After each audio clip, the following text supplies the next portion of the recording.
Hey everybody, welcome back to another episode of You Haven't Seen That Podcast, or YHST for short. I'm Isaac. I'm Alva. And I'm Carlos. And this is a show where we cover movies on that growing list of films and has people asking us the question, You haven't seen that? It's sort of an intermission -- breakdown edition. I don't know, did we do this? Yeah, we did it with like Kill Bill, where we watched a current movie and then, well, kind of technically, and then a movie that came out in the past. And that is Wuthering Heights. Wuthering Heights. So we are going to cover the most recent movie, and then we're going to cover the first version of that movie, the 1939, starring Laurence Olivier, and I forget, what's the other girl's name? Merle Oberon. So that's over like, I think, 87 years gap between those two movies. But before we do that, I always get ahead of myself. If you're new here, or if you haven't done so already, follow us on social media at YHST Pod on Instagram, TikTok, and YouTube. And if you'd like to support us and what we've been doing, or if you just want to buy us a bucket of popcorn, then you can do that on Venmo at YHST Pod. And we appreciate everybody that's been doing so. We love the community. So if you're not familiar with these breakdown episodes or takes, we sort of a general conversation, give a lot of fun facts about the things, especially with like a culturally popular movie like Wuthering Heights and, one of the many versions of it.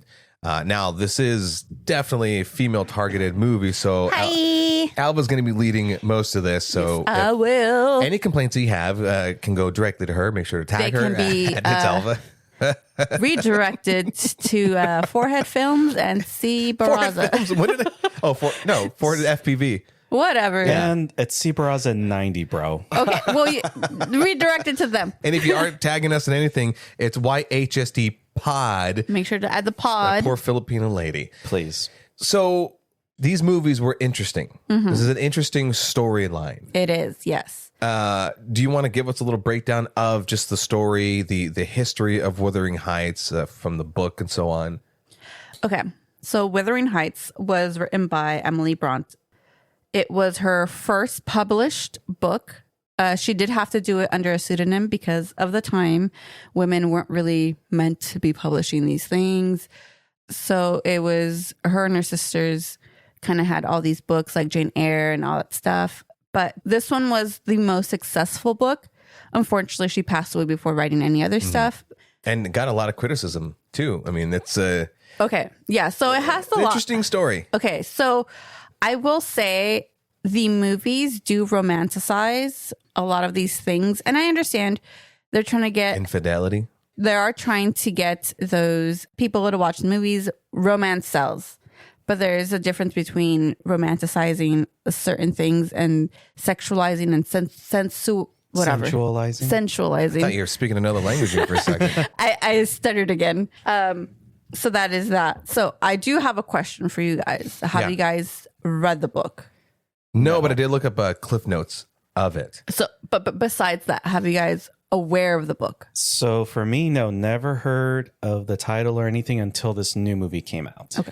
Before this movie was announced, one of my clients, shout out, she is actually the one that recommended the 1939 version. Now, I know when I brought it up to you, I was like, yeah, she's talking about this movie. I know I saw like a poster about the thing. Because it was the second time she brought it up. She's like, how have you not seen it?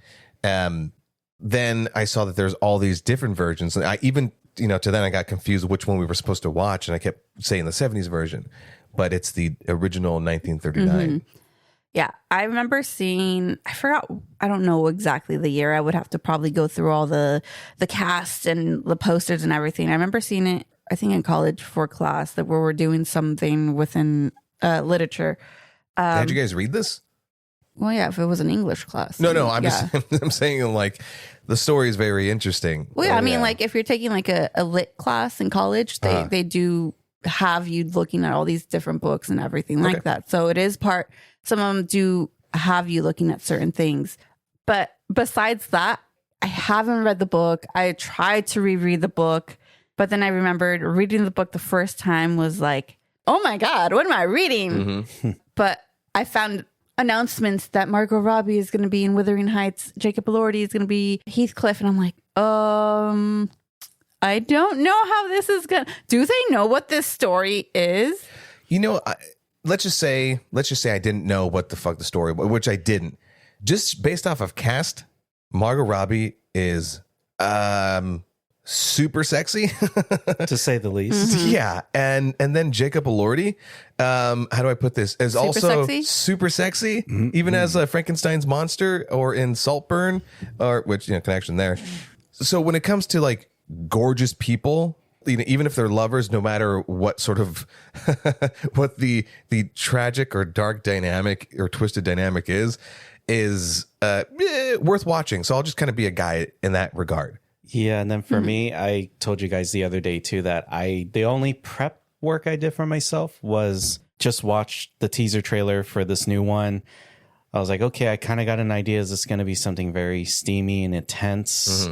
But I didn't want to watch any other trailers. Like, okay, I'll just go into this blind. Yeah, no, I went into this blind as well. From recollection of the book and stuff, I thought, I was like, oh, they're really going to make this a dark movie with very handsome people. Okay, let's go. But I did see an interview with a director, and she goes, this is going to be my version of this movie. So I'm going to have fun with it. I'm going to take some creative liberties, blah, blah, blah. Amazing. I understand where she went with the creative liberties and everything, but this is a very messy story, novel-wise. Speaking of that director, though, I think you had sent it to me, and I also saw that, and I didn't even notice this, but now that I'm looking at the poster for the recent Wuthering Heights, that it's in quotes. The title's in quotes, and she comments on that specifically that she's not trying to top any other version. That this is her interpretation of the story, which I appreciate greatly. If you go back to our last episode where I sort of shat all over Dracula, I wish they would have put that one in quotes. So much love. You know what I'm saying? So, I do appreciate when someone acknowledges like, hey, this ain't your granny's Wuthering Heights. This is what it's going to be. This is my vision of it. I will put it in air quotes to acknowledge that so that we can sort of put it behind us that, Tom Hardy one's better or Ray Fiennes or whatever.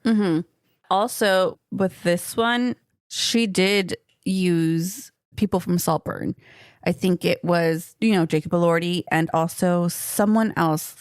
The girl that played Isabella. Yeah. Allison Oliver, I think. Yeah, they were both in Saltburn. And Carlos, have you seen Saltburn? I know of it. Okay. All right. So Alva goes, after we watch this movie, I go, wow, what a movie, which I enjoyed it for the most part. Not to get ahead of what you might have prepped, but this isn't a romance. This is dark. Tragedy. Oh, yeah. Absolutely a tragedy. But there are some things that there's a vibe, there's a tone that the director is going for. And I didn't actually look into who the director was. And then you go, oh, was the one that did Saltburn. And we've seen that movie and we've covered it. And it makes all the sense because it's sexual.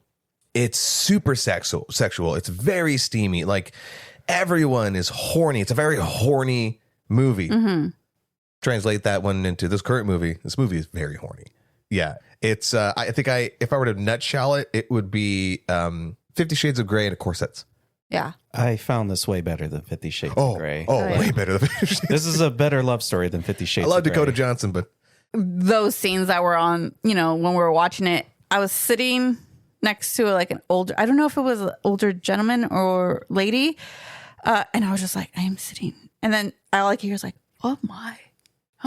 Yeah. From that. And I'm just like, oh, I'm blushing just from secondhand embarrassment because I'm watching this, but then I'm hearing the oh my, and I'm just like, okay, yeah. Oh my, it is. So every time we come home and her dad's here, oh, what'd you guys watch? And we go, oh, Wuthering Heights. And he wouldn't know anything about it. And he'll half listen to me. I go, and me being sort of an asshole, I go, he goes, oh, did you like it? I go, it's really good. I go, you need to see it. In fact, you should take your girlfriend and go see it. You're going to love it. Damn. Enjoy it. Yeah.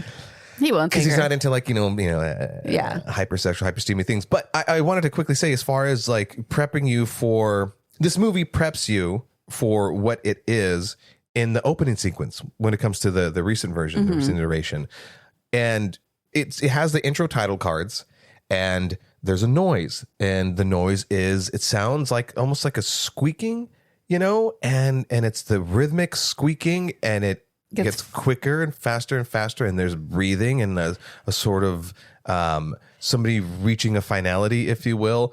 And at first you go, no, that can't be what it is. Oh, it might be what it is. Again, because from my familiarity with Wuthering Heights this is like a classic story. It's not a horny thing. And then after a few seconds I go, oh, is it what I think the noise is? And then you get visuals, and it's someone being hung. Not someone who is hung, somebody's being hung. In the process. The movie let you know this is intentional. Yeah. That this is, not only did you mistake something sexual happening, so you thought that, we made you think that, but then it opened with one of the most darkest things that you can depict, which is a hanging. But then what those first, 3-5 minutes sort of presented was, this is a very dark thing that the people in this town are loving. And there's this sort of connection with, it's hard to explain, so you have to see it. Definitely. I do recommend this movie. But there is a sort of sexual connection. Someone has an erection and someone points it out, and you're like, whoa, those two things are happening in this moment. Thank you, movie, for letting me know in the first 5 minutes that I'm in for a ride. Yeah. Well, again, hearing just the noises, I'm like, oh, okay, we're not wasting time. We're getting started. And then it's like, oh, it's that. Okay, well, you fooled me. Mm-hmm. Yeah. I'll put it away. And going from the beginning, everything like that, having certain scenes and certain characters cut out from how I was expecting oh, these characters are going to be here because they were a lot they're integral to the story. Yeah. And then just to find out oh, they died. And I'm like, sir, excuse me. You now I had a reference of kind of what this movie was, but also kind of went blank slate. And I was just like, okay, well, I'm just going to throw that reference out of the window. So for what this movie was trying to do, which was leaning in more on the toxic relationship that Jacob Elordi's Heathcliff and Margot Robbie's Catherine had for one another, and all the other unfortunate parties in between, everyone that was sort of, collateral damage, if you will. What the movie did was it really put the blinders on and focused in on the things that really mattered with this relationship, sort of interpreting the old story and it's a toxicity that if you were to not be shy about it the way that the 1939 was, which kind of sort of romanticized toxic people in a way, that it cut the fat. It recognized that if we're going to do this, if we're not going to be shy about these things, how would human beings really react to one another? You're going to lust. Love and lust can sort of exist simultaneously. Well, when the novel came out, people were very much so shocked that how she wrote it, and that they thought it's going to be a love story. It's written by a woman, of course, right? But to find out that they were also shocked, this is a very dark story that we're reading, because it is a dark story. I'm going to keep on prefacing that this is a tragedy. It's not a love story. But as movie adaptations and stuff like that, it becomes a love story along the way. Not the kind that you want, but the kind that, I guess, studios want you to believe. Well, I mean, when you're talking about here's the thing, the story is targeted towards women, and I say that this is going to be a little bit sensitive, but history shows that movies and books that are directed towards women, that audience where men are going to be I'm not really fond of this, happen to be, and you can cite a lot of things, happen to be movies where there's infidelity. It's commonplace. I mean, hell, we were just talking about The Housemaid, infidelity. The Notebook, infidelity. This movie, infidelity. When Harry Met Sally, infidelity. You know what I'm saying? So there seems to be this through line of women love women who cheat in stories.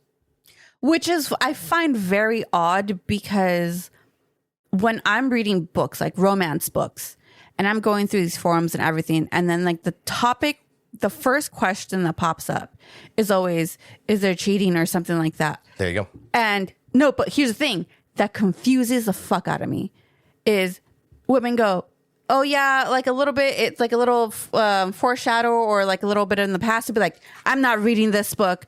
Oh, but I love The Notebook. I'm like, where is your fucking line of like you can't read about it but you want to watch it?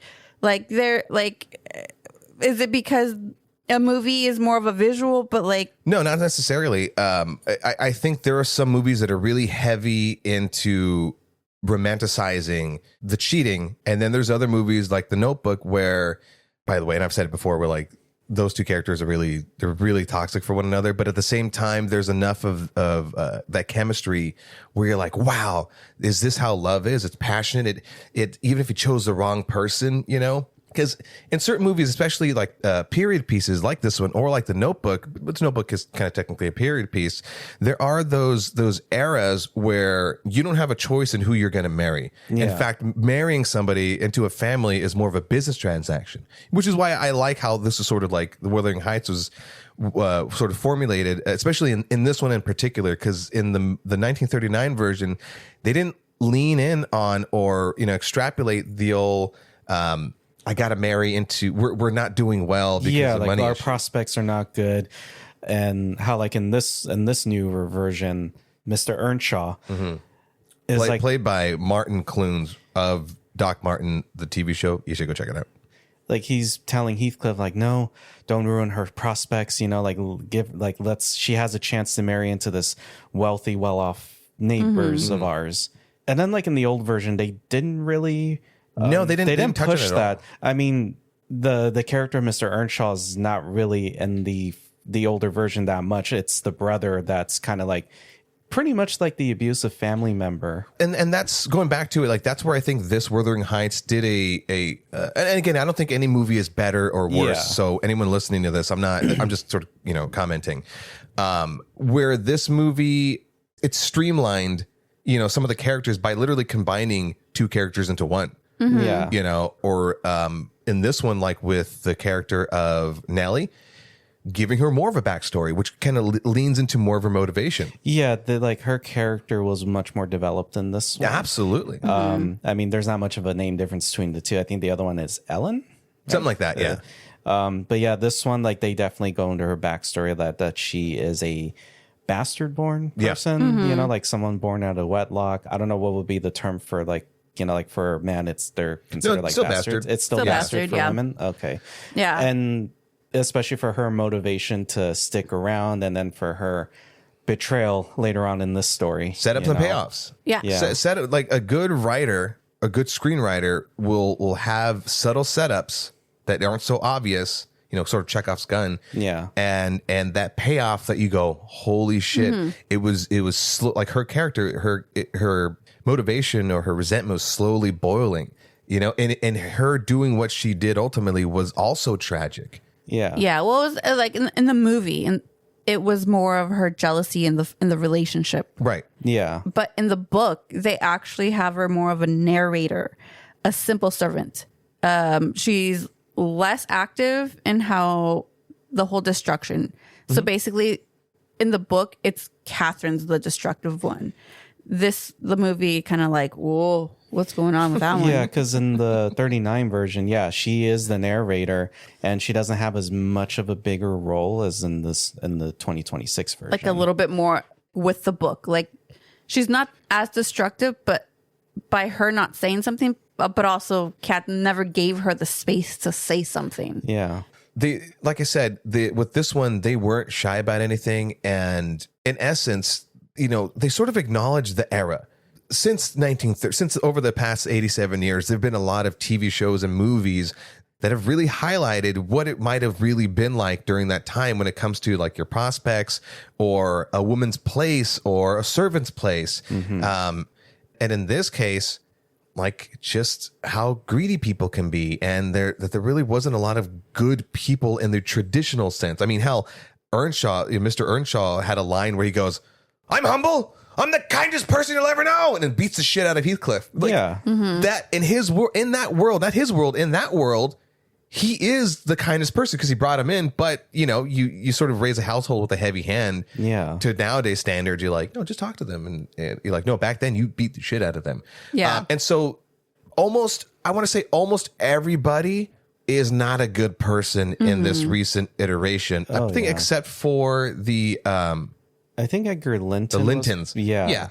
Yeah, he was definitely the more decent person who was the collateral damage. I'll actually say he's the only decent person out of all this. Not even the sister. No, even Isabella had some twists, some very unhinged. For this one, yeah. But like going back to like the family tree and all of this stuff, a fun fact that we'll determine if it's fun. It's fun fact. Earnshaw, Mr. and Mrs. Earnshaw were supposed to have 3 kids. One died, of course. But when he brings in Heathcliff, he gives him the name Heathcliff of the kid that passed away. So it's kind of like a replacement. Like I'm trying to fill the void of this child that we lost. And as well as like also now later on the wife dies. But having already like that trauma, like I'm now brought in. Not only am I not in the book, it's not there. He's not the same colored skin. He's more dark skinned. Yeah. So not only that, but now you have like the racial part of the thing, like everything like that. I think that's sort of implied he's of gypsy descent. Yeah. And so you're having that, but also very heavy on prejudice and everything. Even how the Hindley in the book and how the other in the 1939 movie treated Heathcliff. He's like, you're just a servant. You're just, I'm like, you might as well just say the other word as well. Like you're treating him like one. You're making him just clean everything. What's that other word? Slave. Ah. Yeah. I thought she was going to go another direction. No. Almost got her. Damn. Would have been her and that HGTV chick. No, but what was that word? Fart and then just bleep here. But like you kind of don't have Heathcliff going into a very stable place where he can be of a bit safety other than the shelter. But he's already coming in as low as it is and then treated as even lower. Just because, one person did a good thing doesn't mean he's going to. Which amazingly, it does justify his motivations later on and what he does as far as like later on in the movie, both movies and in the book, buying Wuthering Heights off of the Earnshaws. Just off pure spite. Pettiness. Although, in the book, did they ever explain how he came to wealth? I don't remember.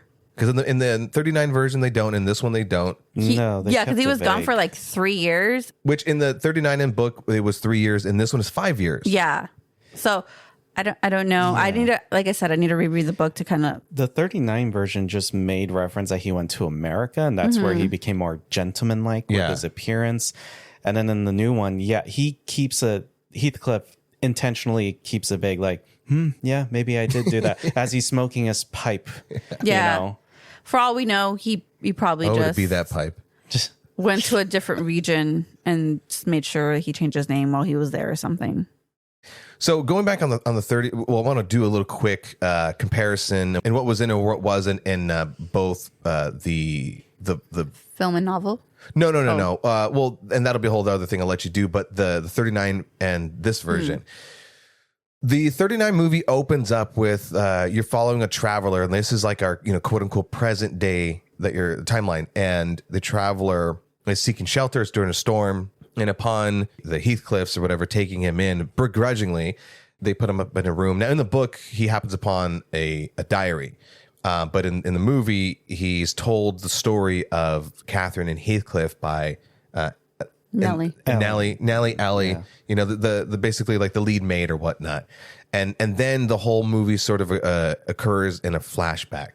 It's a different dynamic.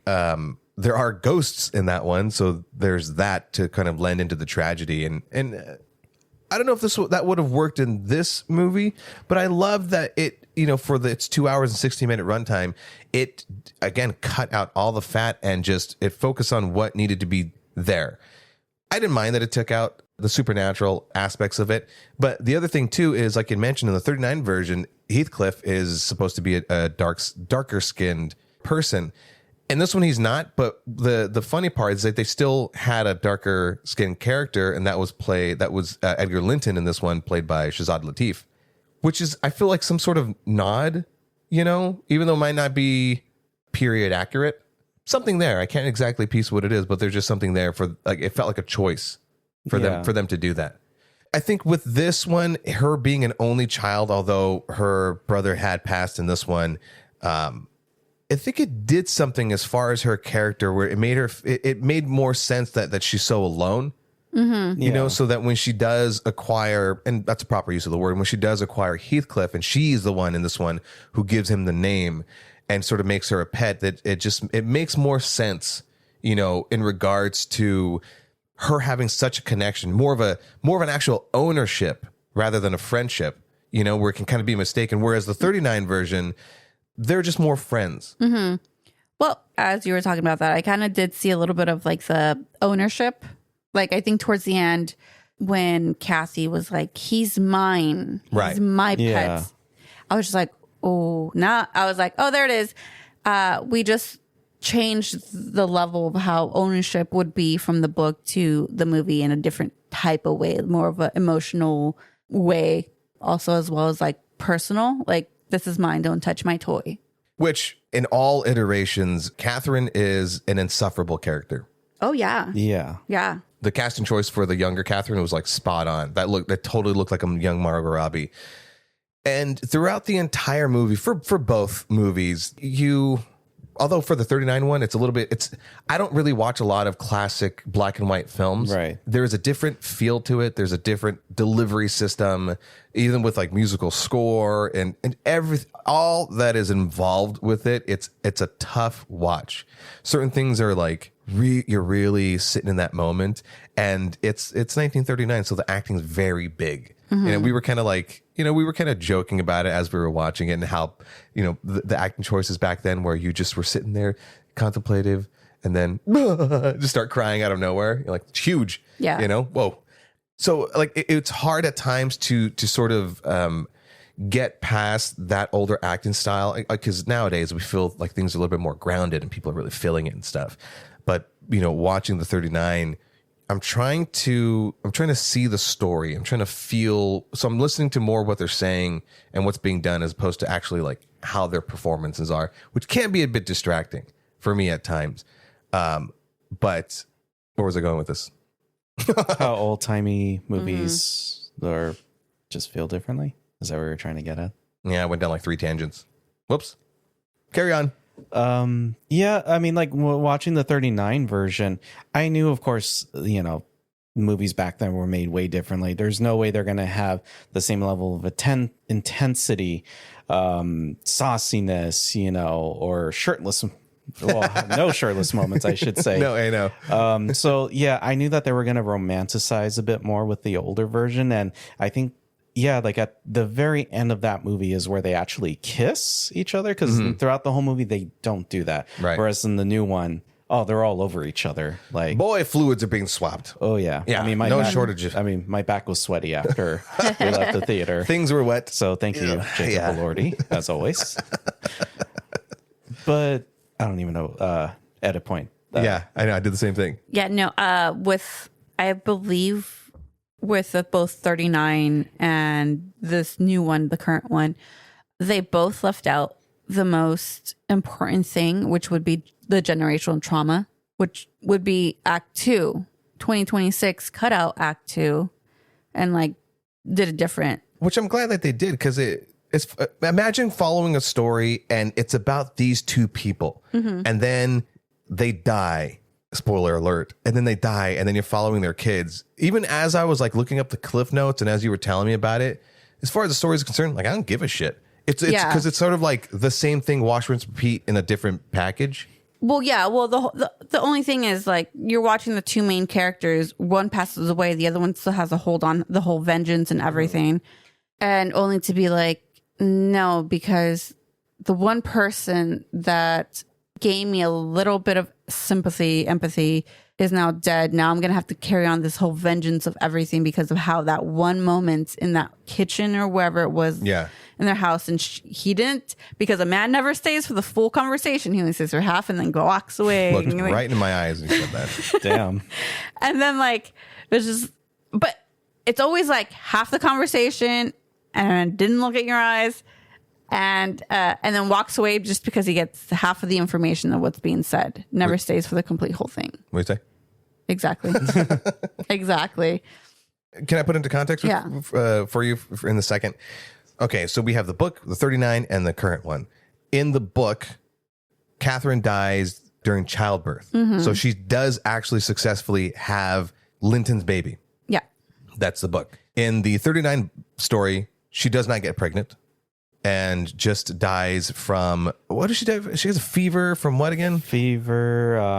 It could be said from tuberculosis because around that time, that's what was kind of They going never around. really say. It's just more like she just felt very sad, and then it's the depression, sadness, right? Yeah. So just very vague, and it's not exactly dark, and then she dies and never gets to be with Heathcliff or whatever until the end in the ghostly realm. And then this current one, she does get pregnant, but very darkly doesn't have the baby, and it's that lack of not actually. It got so dark. Prepare yourselves. Trigger warning. The not giving birth to the stillborn baby is what actually kills her. Sepsis. Sepsis. Yeah, that's dysentery. Yeah. And I was taken aback. I was proud of this movie for going there because it's so dark. And, you know, there's more nuance to it where, what's her name? Nellie had a sort of part to play through negligence because, again, because Catherine is such an insufferable fucking person that she's like, you're just bullshitting, Kathy. Shut the fuck up. You know, quit belly aching. I'm so sad. And because of that negligence, you know, it doesn't see or notice that Catherine's actually dying. And that makes it so much more tragic. I mean, tragedy galore. But I want to talk about this for just a quick second because I actually held off on unpacking this with you because I was very curious about it. In the recent version, I felt no connection to the characters emotionally because they are bad people. They are toxic people. So I didn't get sad when Catherine died. But I turn over to you and you're bawling your eyes out. Yeah, but I wasn't sad because Kathy died. I was more sad at, like, out of all these things. You know what? It was that whole montage of, like, you have Heathcliff finding out, like, that the one person he truly loved, and even though there was so much vengeance, he found out, he's rushing over. It's one of those moments where I wasn't really expecting myself to cry at all because I was like, why am I going to cry in this movie? There's no way. But the way that he just runs and the acknowledgement that Edgar has, like, he's not even like, stop, you can't see her. It's like he acknowledges that this needs to happen. He does try to stop, like, you don't want to see her in this state, but doesn't continue. Because even then, Edgar is still the good guy. He's still trying to be like, I don't want you to be like that traumatized or whatever.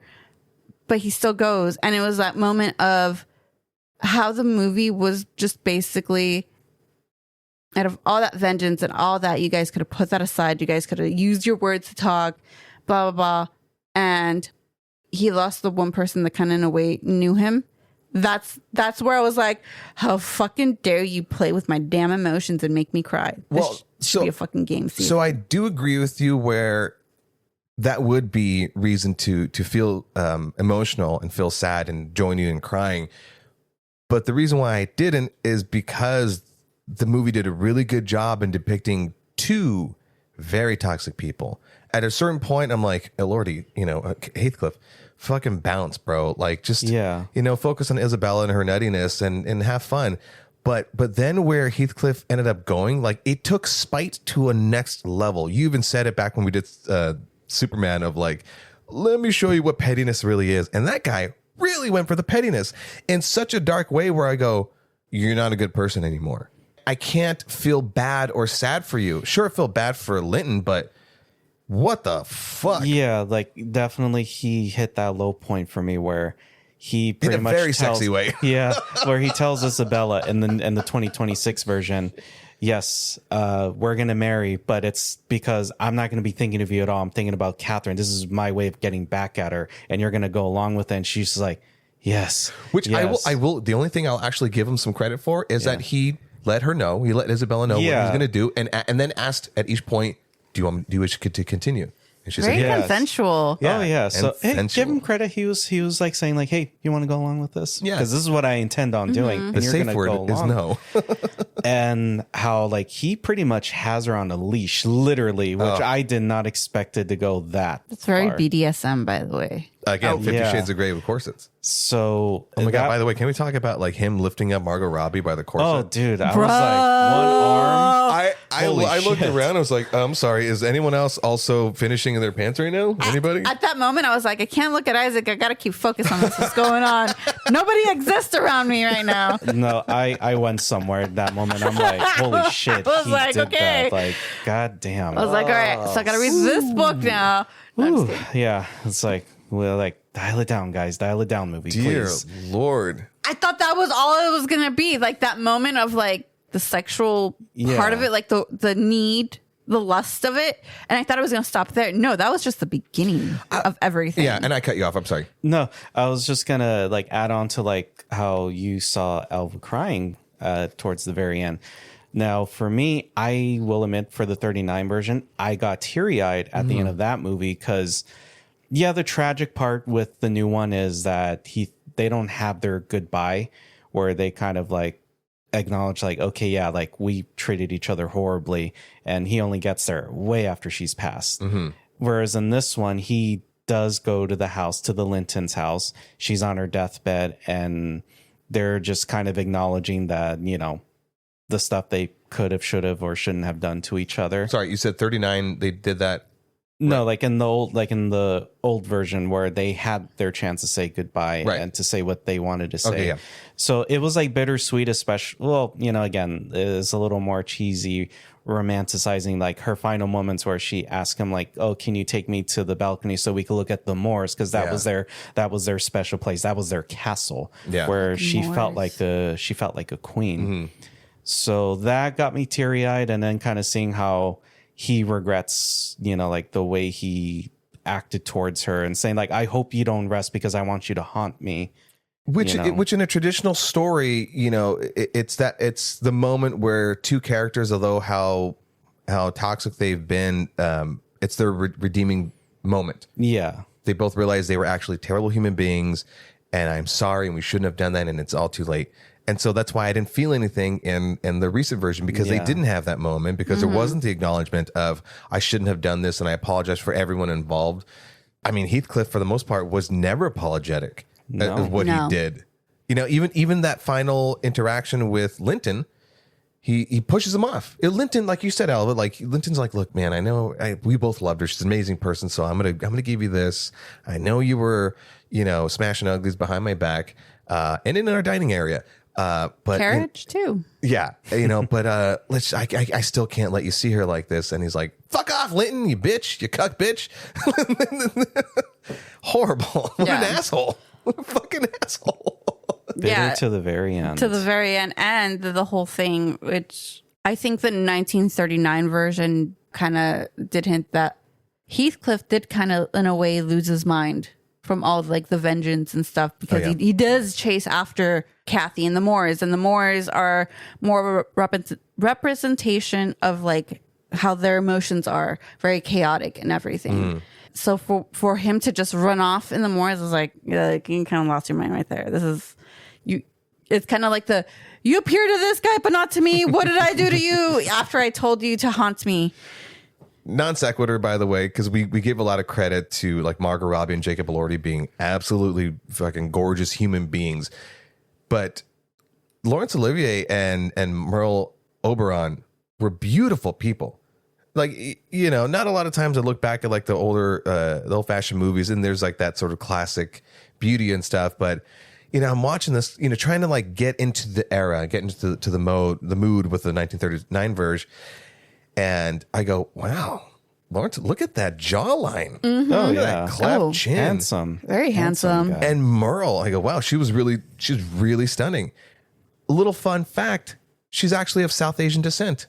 Oh, no. She hid it from you know, Hollywood or whatever, because, you know, it's the 30s. Right. You can't be a person of color. Technically, you can't be a person of color. So she would whiten her skin and everything like that. She's actually the first Asian Best Actress Oscar nominee. Oh, no kidding. Nice. Yeah, Fun so that's a fact. little fun fact that I looked up. Well, good Nice. for her. In later photos, she did die in I think the 70s at the age of 71, and in later photos, probably when she's like in her 30s and 40s, she lets her color really show. Oh, nice. Beautiful, stunning female. So although they're really gorgeous people in the 39 version, the chemistry is really tough because of the and I know in that era you can't really have people making out and actually, having sex and stuff. Yeah. But the hugs were super awkward. I couldn't get over how they were hugging. I couldn't get over it. I'm different time, they were way more conservative. It's like having like that affectionate, like physical contact was just such a big no-no. So, of course they were going to have to like dial it way down to almost non-existent with the intense scenes. It was just more verbal than anything rather than physicality. This is going to be a strange thought, so stay with me here. I also want to give credit to this recent version. Although how steamy it was, how sexual it was, and, kind of jokingly, kind of like 50 Shades of Grey. 50 Shades did have full nudity, full-on sex for the most part. There was no nudity in this film. It was conservative in that regard, but it did that thing where it allowed the theater of the mind. And that's hot. At certain moments, there is actually some left to the imagination, just fucking barely, simulated, the two humans moving together doing the thing, Yeah. But no one's taking the clothes off, and unfortunately, but I will give credit that this movie did stay conservative in that regard. But one of the kind of very first moments where it gets hot, credit to the director for making it one of the most steamiest moments of the film, because it isn't, and they kiss for the first time. It isn't, and then they, the sex happens in the edit or anything like that. But, and it's kind of, I feel bad for the 39 version being so tame because stuff did happen on that, that Castle Rock or whatever it was. But in this version, boy, did stuff happen. It's an exploration of, sensuality, sexuality, one's own sexuality, and kinks, just fucking kinks. So the scene as it happens, Catherine witnesses the other stable boy, having affairs or whatever, relations with very steamy affairs, right? But it's like, and I give credit to that. They didn't show anything, other than the horse bridle being put on the housemaid, and you hear everything happening. You witness Catherine, I guess, watching sex for the first time, and her reaction to it, and what it's do. It's sort of awoken I always call it the beast. It awoken the beast. She became sexually active in that moment. But I guess it must have been happening a lot of times because Heathcliff, this wasn't new to him, and so he very kindly sheltered her from these events. Like, in a way, still showed some compassion, like, I don't want you to see this. But when you're watching those things and you're laying on top of someone, even if behind them, you can't help your body reacting a certain way. And so when she basically runs out and he feels bad, and Jacob Elordi, Heathcliff, was like not grabbing, but he's hiding his crotch. I go, wait a second, did he just pop a boner on her back? Did they do that? Well, it opened up with a person hanging with the boner. So, so from the few minutes after that is she's dealing with her sort of sexual stirrings, and for the first time ever, because they grew up as kids, and you're kids, you're not being sexual. For the first time ever, she sees Heathcliff in a different light in all of Jacob Elordi's shirtless sexiness. Then I'm not trying to be crass. So her exploring herself on that rock side, that whole sequence, I go, oh, this is, because you usually don't see females doing stuff to themselves in motion pictures. Usually guys.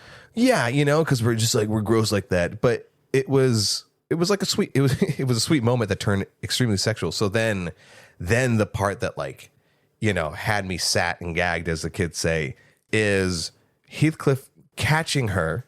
He knows what she was doing, and instead of either letting her run off or just holding her and being like, hey, it's okay, when he fucking, I'm going to turn this up a little. When he fucking grabs her, listen guys, when he fucking grabs her hand after she's stuffs grass in his mouth, she's like, shut up. And he tastes what he tastes with that hand that she was doing what she was doing with. And he sucks on her fingers. Oh the gas that came out of me, I was like, no, even the couple next to me that was hot. Gaps. I was like, whoa. We've seen this. And then he grabs her by the corset and he's like, you are mine. Like lifting her with one arm. Just one arm. Yeah. I was like, okay, so that happened. I'm very much well aware of what happens in my mind. Also, I'm very much well aware of what I read as well. I'm very known to read smut.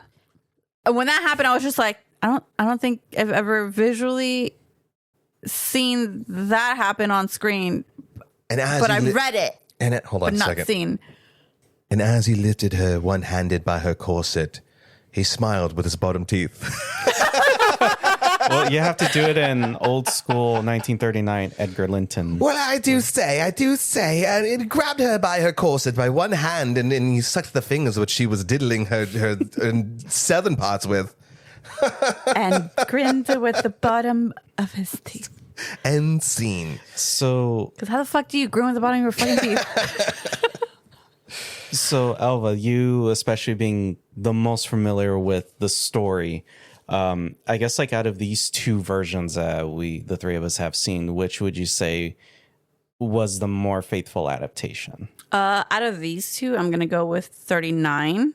But there is actually a version that is more faithful to the book. Which is that the Tom Hardy one? I believe so. I think so, or the 2011 one. Yeah. I think that's like a BBC one or something.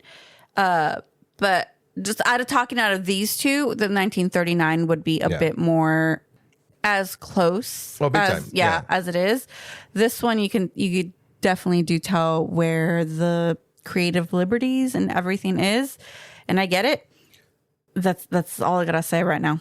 Because I mean, as far as this one did an amazing thing where even with like the 39, and it may probably also have happened in the book, where there were certain key moments, like, you know, Heathcliff overhearing Catherine say like the line, if I marry him, he will degrade me. That sort of thing. Yeah, it's just that love-hate thing. Like she just like hates the idea of him. But what this movie does very successfully is it takes all of those ingredients, right, and makes this, you know, if you're using the term ingredients, like this dish, like it's like an apple pie, but I arrange it in such a way that it's even more palatable, especially for what we're familiar with now. You know, with motivations, emotional motivations, psychological motivations. You know, even dealing with death or like a paternal death was deep. You know, you love your father, but you don't love your father. I mean, that type of relationship is very familiar with me, not to kind of go there, but you know, how the movie sort of dealt with that in those moments. I was like, yeah, man. Yeah. Wow. It's definitely a movie you should go see and everything. I do want to just go over the family tree because it's very important. And then after that, I'm going to go over a little bit of like the film versus novel, because I think those differences are very important. Especially if people are not planning to read the book. Before you go into that, can I ask you a question? Just as we're sort of talking about the dynamic of these two people, can I just ask real quick? Now, I know events befell them that altered their personalities and made them darker versions of themselves, right?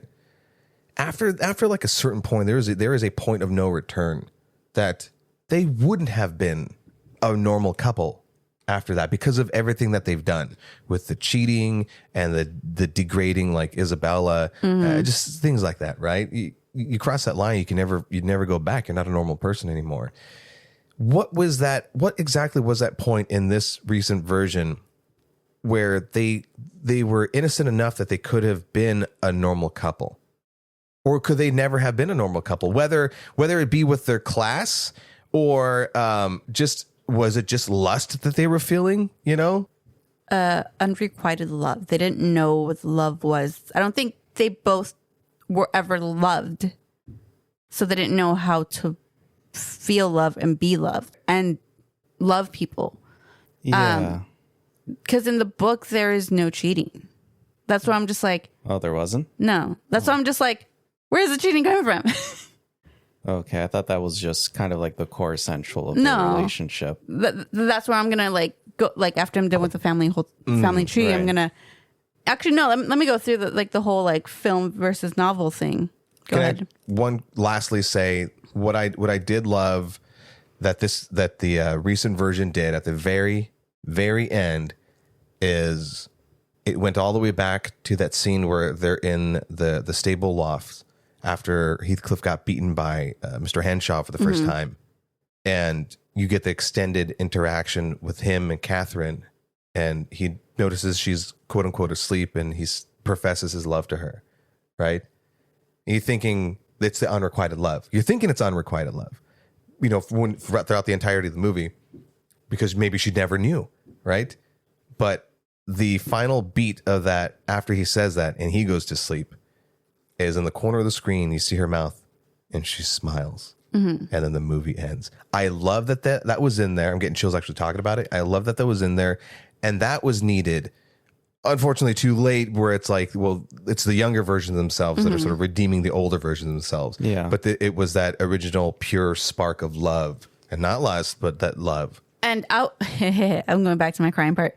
And that, like, you know, like her seeing, you know, her dying and then like Heathcliff coming in and like doing the whole, it wasn't until they started to show that scene right there is where I'm just like, fuck it, I'm just gonna be a girly girl today. I'm just gonna cry because I just had unshed tears. It's just there. I was like, okay, cool, you know, like I'm like, it is a little sad, but it wasn't until they did show that. Okay. And I'm happy that you did bring that up because I completely forgot. It wasn't until they showed that innocence of their love at such a young age and stage of their life, where if she maybe would have responded back or acted differently after that point, knowing it's that, like, that what if kind of thing, but having them show that and having him like think back, because in the movie when she was in the room not wanting to eat and Heathcliff was at Wuthering Heights, he's under the bed. Remember that one scene where he's under the bed and there's that like grab. yeah that and match cut. Yeah, and I'm just like, they feel that for each other, but they fucked everything up for each other, that there's no going back. But that innocence being shown back again is what kind of circled back to like there's my floodgates open, and that's where I basically heard everyone gasping for air. I'm just like, I'm not that part, not there. I relinquish my time. You may proceed. So I think we already mentioned like the film. They removed that key aspect of like the original Heathcliff being a person of color. And I went over like the whole, in the novel, there's like the classism and everything and prejudice and racism.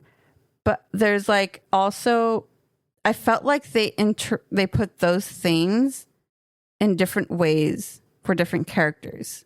Like they kept it there, but it was different. Are you talking about like one of the movie versions? Or? Yeah. Well, because I know like in the 39 version, they keep, oh my God, what's the brother's name again? Hindley, how he always just kept referring to Heathcliff, gypsy. Yeah. Which I kind of wondered, like, well, I mean, the actor's clearly white, so I'm like, why does he keep calling him that? But now that you mentioned that he's meant to be like a more dark person of color. Yeah. Yeah, they didn't really bring that up too much in the new version. Yeah, which is kind of like, okay, I guess where there's like that controversy of people like they kind of should have at least had someone play, and instead it was Edgar. Yeah, Edgar was the one where he was a little bit of the odd man out. But also going with the film where it heightens the sex and the eroticism and everything. For the novel's not even nearly as sexual. Not at all. The author played with the ideas of revenge and trauma with Heathcliff and Kathy's love, not sentimental. It was supposed to be tragic and destructive. And now I'm not so sure if it was because she was playing more on maybe her life events that were going on. Because I do know like writers do write, but like, same way as like songwriters, they write about what's going on in their lives, or maybe certain things that kind of might play maybe something within her family. But the other thing is Catherine and Heathcliff, their full blown affair wasn't in the book. It was more of a missed opportunity rather than a major scandal. Right. Yeah. So no kisses, no carriages. So it was basically more true to like the 1939, where it's like maybe like, oh, I'm next to you. Hey.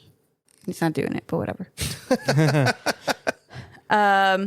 Of course, Catherine, because of Margot Robbie, she's blonde, so they're going to keep her nice, gorgeous blonde locks. Novel is more accurate to 1939. Yeah, I mean, she had like stark black hair, which even then, like having jet black hair was very pretty. Yeah, and Catherine was cruel, immature, volatile, and selfish in regards to the men in her life. So I feel like they kind of did show a little bit of selfishness with the current movie, but it was more like of sympathetic. Kind of like, I'm being selfish, but hold on, here's a little bit of sympathy to go along with that. So let me mask it with sympathy so you're not getting the wrong idea of what I'm doing.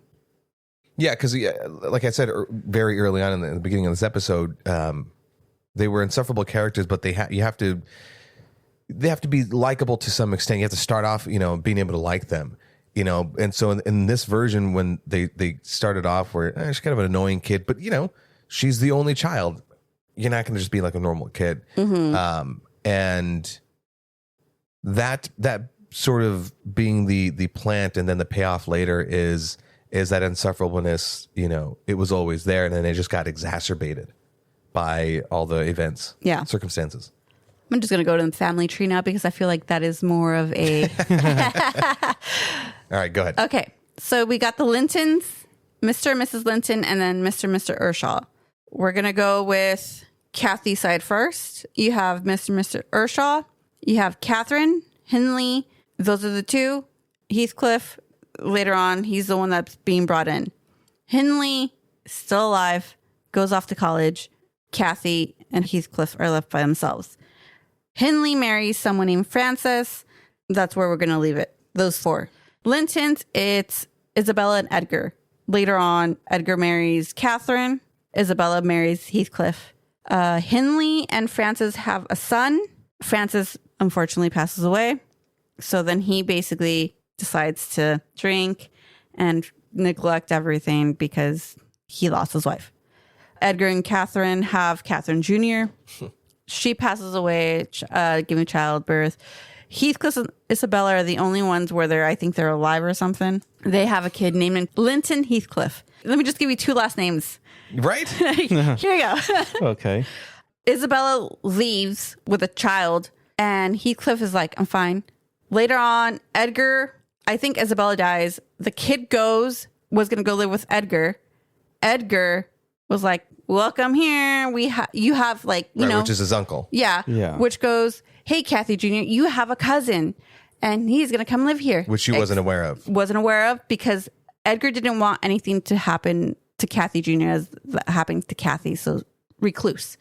Heathcliff hears that the son is going to be coming to live with Edgar, and he goes, I'm putting a stop to that. No, I want my son to live with me. He is my son. Kathy Jr. and Linton share notes back and forth. Heathcliff's idea is to marry these two off so he can inherit. Oh, the Linton property? Yeah, because he does the same thing with Hindley. Yeah. Remember how Hindley, he basically buys everything from Hindley. He owned Wuthering Heights at this point. And in case it wasn't established, Wuthering Heights is a shithole. Yeah. And the Linton place, what's it called? It's really fucking nice. Like, yeah. Think money and no, like, middle class. That's fine. Money? No money. Money, no money. So Heathcliff is trying to marry off the son with Kathy Jr. so he can inherit everything because, remember, revenge. It's the whole thing. Spite is what's getting him. Petty fucker.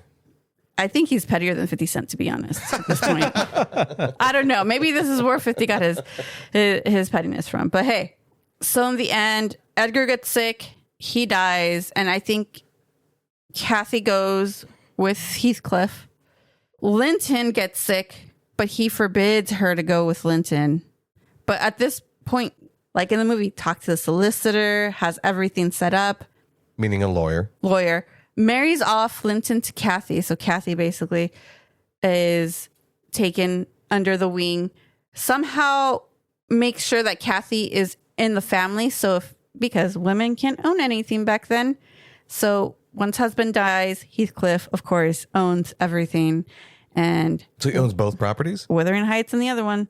That's the whole thing. His whole thing is he always wanted to be like, I don't know how, I don't know when, but I'm going to take everything away from you. But That's a good point, because in the 39 version, he does proclaim, he's like, I will own this place. I will buy it. Yeah. And I will So they ruin hinted it. that, but I mean, They never fulfilled it. that never happens in the 39 version. But with the 2026 version, he's always saying like, I will find a way to get back at him. So this whole thing is just, here's mom, dad, married. You got your little love triangle with aunt and uncle now, and then blah, blah, blah. To the point where Heathcliff passes away and Kathy's there. Now you have Kathy and the other cousin, and now they have to like live through this whole generational trauma and heal and live happy. Like they end up living happily ever after, basically. Yeah, I could see why they cut that out of both versions. That it's kind of like Convoluted. Yeah. It's like, hey. I mean, like, I understood, like, you explaining it, but I'm like, yeah, I could see, like, that would have just been too much for, I don't know if any of the other adaptations that we obviously did not see for this, probably, I don't know if they include that storyline, but I could see why they did cut it out. I felt like I needed a whiteboard, be like, this with this one and this one with this one. And me and Alva did say, like, we did want to visit the other Wuthering Heights, and we're not going to do an episode on them. I did try to convince her about it, but we do want to at least see what those are about. Yeah. And I know there's at least 3 or 4 other versions. Do your own research. Yeah. But yeah. No, that's just about it. Well, let's go to RT scores. Okay. Yeah. And I'm not going to play the music, but this is a segment called YTST Forgets Fresh, where every other episode we alternate and going back and forth and guessing the Rotten Tomato critic and audience score of the aforementioned movie. And in this case, it's both of the Wuthering Heights 39 and 26 versions, from 0 to 100, 59 and below being rotten and 60 above being fresh. Me and Carlos will be guessing the Rotten Tomato scores. Yes. All right. Let's start with the 1939. My personal RT score for 39 is 80%. Critics, I feel like they'll probably give it like a 95. I don't know about audiences though. For this one, is there an audience score for this version? Yes. I'll give it a 80. I had a tough time coming up with a score for the 39 version, only because I don't think I've looked up Rotten Tomato scores of older movies, and I imagine it's current people, critiquing those, and at times that means that it's done through like the lens of current Hollywood and stuff. So I'm very curious to see what the final answers are going to be on this, but I will give this a 75%. I think critics give it a 70, and I think audiences a 60%, a barely fresh. Oh, okay. Critics gave it a 96. Wow. And audience gave it an 85. Oh, wow. Okay. That's good to know. I'm going to, factor that in anytime we watch an older movie. Okay. Now, Margot Robbie, Jacob Elordi, Wuthering Heights. For this one, I'll give it a 77. Critics, I feel like they'll give it like 80, and then audiences maybe 87. Okay. I'm going to give it a 70%, and it's just based off of I'm not the target audience. And so, like, why would I rate it in higher? As a film, it looked great. It was performed well. Actually, my only critique, I forgot to mention this, is the music. At certain times, it was period accurate music, and then other times it's very like pop music. And I go, that's because this movie's not for me. You loved it. So I give it a 70%.